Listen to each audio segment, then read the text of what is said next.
መጽሐፈ መክብብ ምዕራፍ 7 ከመልካም ሽቱ መልካም ስም ከመወለድ ቀንም የሞት ቀን ይሻላል። ወደ ግብዣ ቤት ከመሄድ ወደ ለቅሶ ቤት መሄድ ይሻላል። እርሱ የሰው ሁሉ ፍጻሜ ነውና ሕያውም የሆነ በልቡ ያኖረዋልና። ከሳቅ ሐዘን ይሻላል፣ ከፊት ሐዘን የተነሣ ልብ ደስ ይሰኛልና። የጠቢባን ልብ በለቅሶ ቤት ነው፣ የሰነፎች ልብ ግን በደስታ ቤት ነው። ሰው የሰነፎችን ዜማ ከሚሰማ ይልቅ የጠቢባንን ተግሣጽ መስማት ይሻለዋል። ከድስት በታች እንደሚቃጠል እሾህ ድምፅ የሰነፍ ሳቅ እንዲሁ ነው፣ ይህም ደግሞ ከንቱ ነው። ግፍ ጠቢቡን ያሳብደዋል፣ ጉቦም ልቡን ያጠፋዋል። የነገር ፍጻሜ ከመጀመሪያው ይሻላል፣ ታጋሽም ከትዕቢተኛ ይሻላል። በነፍስህ ለቁጣ ችኩል አትሁን፣ ቁጣ በሰነፍ ብብት ያርፋልና። ከዚህ ዘመን ይልቅ ያለፈው ዘመን ለምን ተሻለ ብለህ አትናገር፣ የዚህን ነገር በጥበብ አትጠይቅምና። ጥበብ ከርስት ጋር መልካም ነው፣ ፀሐይንም ለሚያዩ ሰዎች ትርፍን ይሰጣል። የጥበብ ጥላ እንደ ገንዘብ ጥላ ናትና፣ የእውቀትን ብልጫዋ ጥበብ ገንዘብ ላደረጋት ሕይወትን እንድትሰጥ ነው። የእግዚአብሔርን ሥራ ተመልከት፣ እርሱ ጠማማ ያደረገውን ማን ሊያቀናው ይችላል? በመልካም ቀን ደስ ይበልህ፣ በክፉም ቀን ተመልከት። ሰው ከእርሱ በኋላ መርምሮ ምንም እንዳያገኝ እግዚአብሔር ይህንም ያንም እንደዚያ ሰርቷል። ጻድቅ በጽድቁ ሲጠፋ ኀጥእም በክፋቱ እጅግ ዘመን ሲኖር፣ ይህን ሁሉ ከንቱ በዘመን ያየው።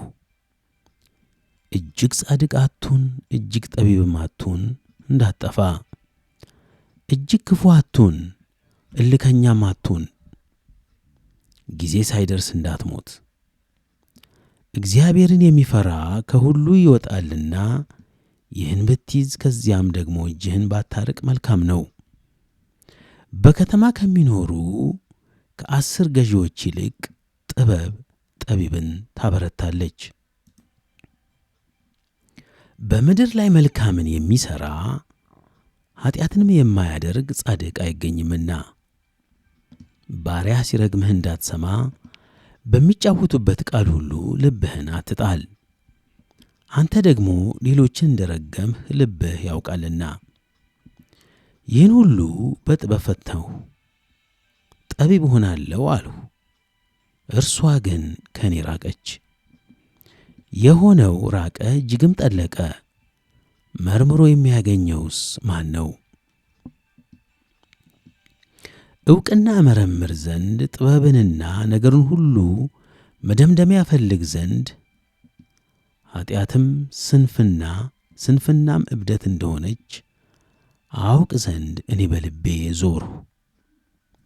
እኔም ከሞት ይልቅ የመረረ ነገር መርምሬ ያገኘው፣ እርሷም ልቧ ወጥመድና መርበብ የሆነ እጆቿም እግር ብረት የሆኑ ሴት ናት።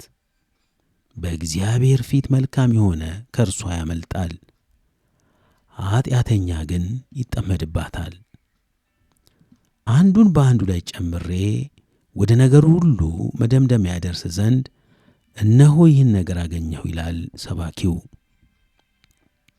ነፍሴ እስከ ዛሬ ድረስ ትሻታለች፣ ነገር ግን አላገኘሁም። ከ1000 ወንዶች አንድ አገኘሁ፣ ከእነዚያም ሁሉ መካከል ግን አንዲት ሴት አላገኘሁም።